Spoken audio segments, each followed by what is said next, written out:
ses derniers clips, Mahé Defé les a tournés en Guadeloupe.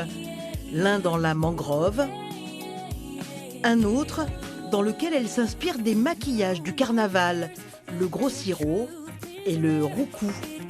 Autant de clins d'œil pour se reconnecter à son île d'origine. Je voulais montrer d'où je venais et je trouvais que c'était une partie importante de mon identité, même si je la montre pas forcément dans ma musique, puisque je fais pas forcément de la musique guadeloupéenne. Je me suis inspirée déjà de la Guadeloupe dans mes textes et donc c'était naturel pour moi d'illustrer ces morceaux en Guadeloupe.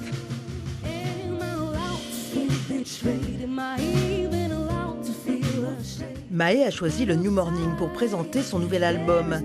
Un projet poétique dans lequel elle souhaite partager sa sensibilité écologique. J'avais besoin d'en parler et que si j'occultais le sujet, c'était comme si je me mentais à moi-même et je n'étais pas vraie dans mes chansons.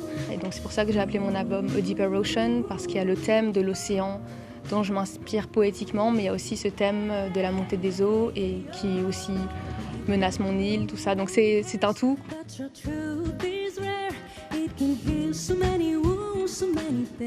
Si elle parvient avec autant de talent à s'affirmer sur la scène jazz, ce n'est pas par hasard. Son père est le saxophoniste du groupe Blues Trottoir qui a connu ses heures de gloire à la fin des années 80.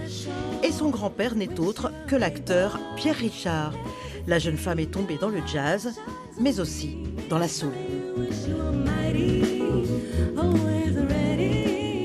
Petite, j'écoutais dans la soul des artistes comme Stevie Wonder, même de la pop comme Michael Jackson, mais qui vient de la soul, tout ce qui est Motown et tout. Et j'écoutais beaucoup de jazz aussi parce que mon père est musicien de jazz. Donc j'ai cette culture-là, mais dans mes compositions, je garde toutes ces influences en moi et j'essaye d'écrire ma propre musique. Mahé chante majoritairement en anglais, mais elle n'a pas résisté à l'envie de chanter en créole. Un titre de son premier EP écrit par le chanteur guyanais Chris Combette. De la douceur et de la poésie pour un album très abouti, incontestablement l'une des plus belles révélations de jazz soul de ce début d'année. Une artiste à suivre. Voilà pour